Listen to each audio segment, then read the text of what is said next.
Hello everybody and welcome to the Glory Reds podcast. It's your boy Don Benito, and today we are going to be talking about the match preview, Manchester United versus Brentford.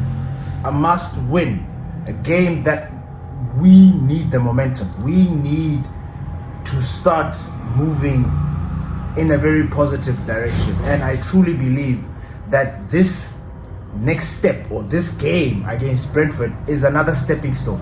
You know, a lot of people, we've all been wondering why or when are we going to get some sort of consistency. And yes, we've had a very slow start, not terrible start, but slow start to the season, which has somehow confused certain fans in thinking that it's all doom and gloom and we're not going to finish well and blah blah blah.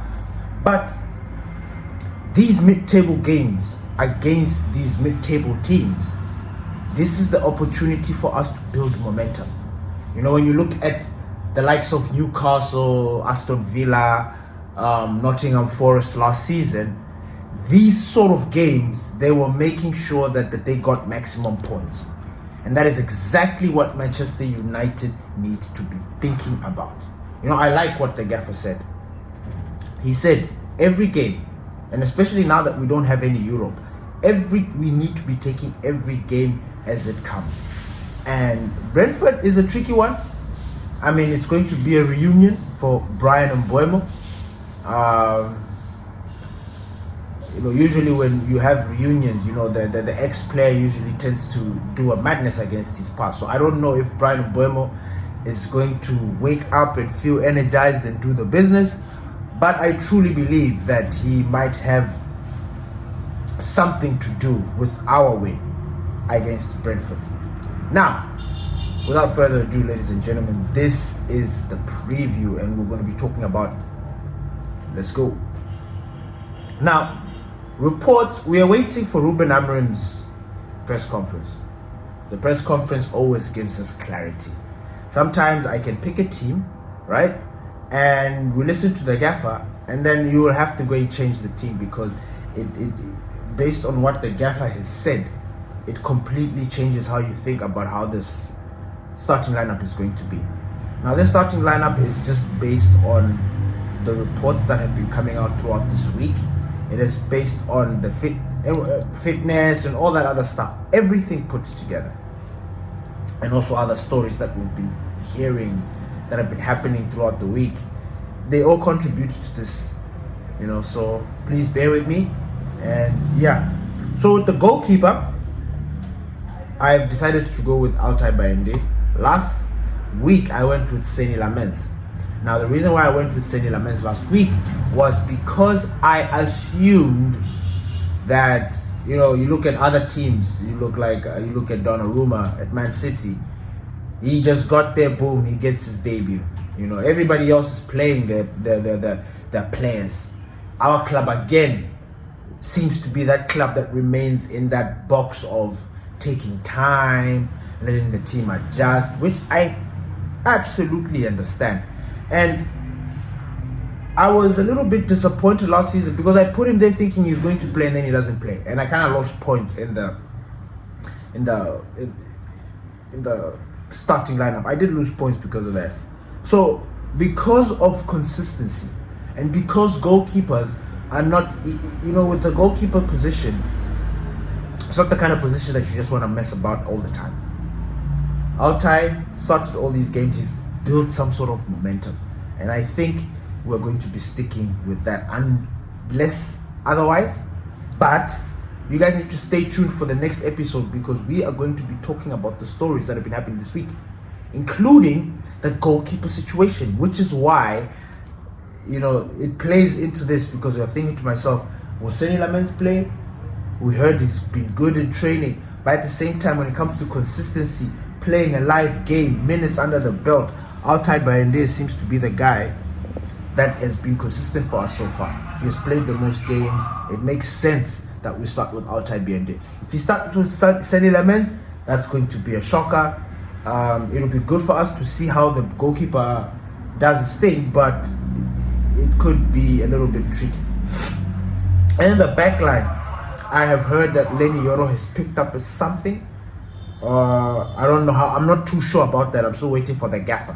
So because of that, I started with the back three of Harry Maguire, Matthijs de Ligt, and Luke Shaw. Just to balance things. And another thing, Mazraoui too has picked up an injury, or he has picked up something. That's why he's not in that back line. Normally, I would put him in that back line. I would actually substitute Maguire, just to have Harry Maguire as a backup. I'm not saying that Harry Maguire is a bad player. Absolutely no. But I am far from saying that. What I am saying is that if we have got the younger players to start the game and do things better, why not? And then when we need that extra boost, Harry Maguire is a very good captain or very good player to come in and add that energy, add that last minute experience, because at this point we know that Harry Maguire has got that thing in him. So I wouldn't mind it. But that's the back three that I'm going to go with. And then in the midfield, this one is tricky because initially I put Delo, but then I thought to myself, I've not been a big fan. And the only reason why I put Delo in there was because I had heard that he just come back into training. He has been injured. He's not fully fit. So I decided to put Ahmad there. So Ahmad has got a job ahead of him. He has to play that wing back. He'll be playing with De Ligt. I don't think it's too much of a problem. De Ligt is he connects with his players. And then in the midfield there, we're going to have Ugarte and Bruno. Casemiro, of course, has got his red card, his marching orders, so we're going to put Ugarte in there. You could start with Kobe Mainoo. You could. I'm not saying that there's anything wrong there, but we're going to go with something that seems to make the manager comfortable. And Kobe Mainoo, I'm not saying that he's a bad player. He just needs to work on a few stuff to break into this first team. And I guarantee you, Ruben Amorim doesn't strike me as the kind of gaffer that would lie to a player. So, for example, he has been mentioning about Kobe Mainoo duking it up with the skipper. Kobe Mainoo he's in competition with the skipper, blah blah blah. Now, say Kobe Mainoo does overcome that and becomes a starting, he breaks into that. He all of a sudden is fit, he's fitter, his runner is quicker, his runner is quicker. He's fitter, he's quicker, he's more tenacious, just the same fantasy picture that Ruben Amorim seems to have for Kobe. Let's just say Kobe mainly ticks all those boxes. I can guarantee you that Ruben Amorim will stick him into that pitch. He will not even waste time. So, So Ugarte, Bruno in that midfield. The next midfielder that will be coming in for any of those two is going to be Kobe Mainoo. So this is sort of like a blessing in disguise because of Casemiro's red card. And then in the far left there, we're going to have Patrick Dogu.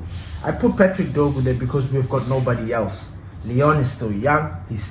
We have seen him. I saw Leon. I saw he still needs time. His age was very short, and the fact that he was playing in Paraguay. Yes, I did say South America, blah blah blah. Good. He needs time. He does. And there's nothing. I'm not ashamed to say. He just needs time. He is strong. He's fit. He's going to fit like a glove into the Premier League, but he just needs time to get up to speed with the Premier League. And then in our number 10 positions, of course, we've got Bryan Mbeumo and Matheus Cunha. Matheus Cunha is back. Matheus Cunha is back. And that's it. He's back. He must be back into the team because he's another guy that just makes things happen for Manchester United. So, yeah, he's there. Now, in the striking position, I've got two players there. I've got Benjamin Sesko and I've got Mason Mount.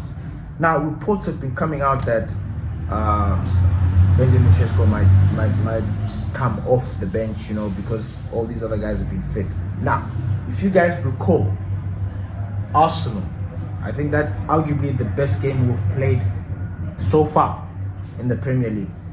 Difficult conditions, but that starting lineup, our front three was comprised of Bryan Mbeumo, Matheus Cunha, and Mason Mount. And for some reason, not for some reason, I truly believe that the gaffer feels like that is his strongest front three. Not to say that there's anything wrong with Benjamin Sesko. Benjamin Sesko We thought we were gonna hit the ground running. And I'm not even trying to go in too much on Benjamin Sesko. No, don't get me wrong. I just feel like they are also, like Seny Lamens, bringing him slowly into the team, like slowly making him gel. He's playing, yes, but again, you see, with the deliveries and stuff, it almost feels like he's having his preseason now, which is strange. But yeah, the goals are not yet there, but I truly believe the goals will be there.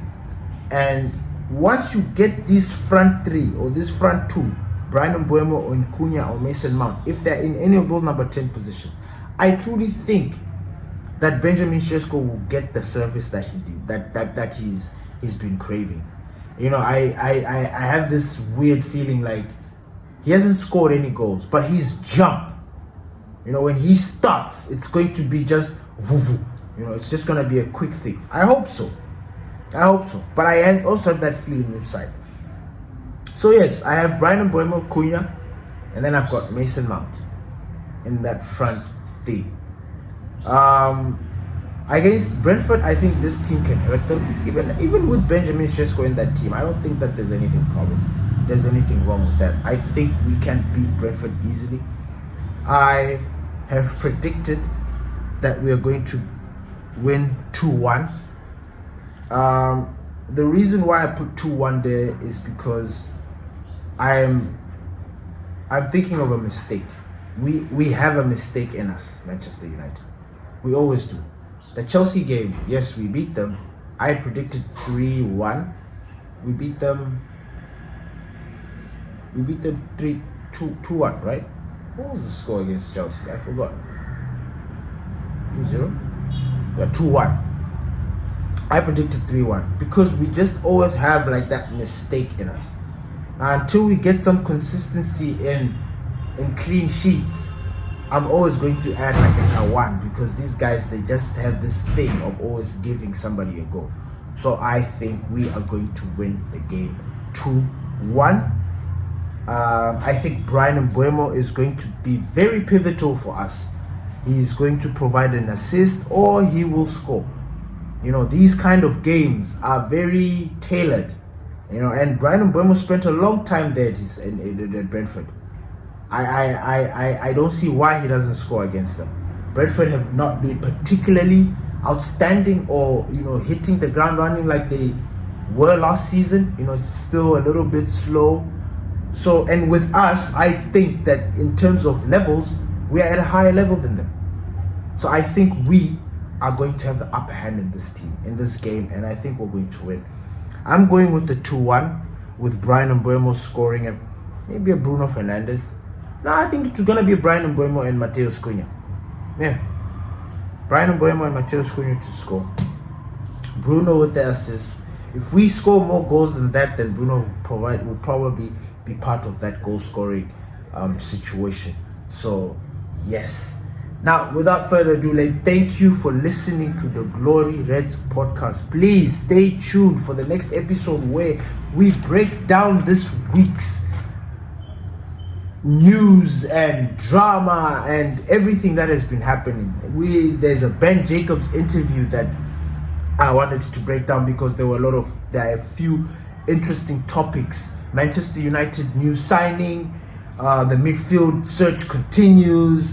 We're talking about Baliba, we are talking about Kobe Mainu. There's so much there. Angelo Stella, there's a little bit of drama happening around that. So please stay tuned for that, which will be coming up after this episode. Thank you everybody for listening to the Glory Reds podcast. It's your boy Don Benito. Peace.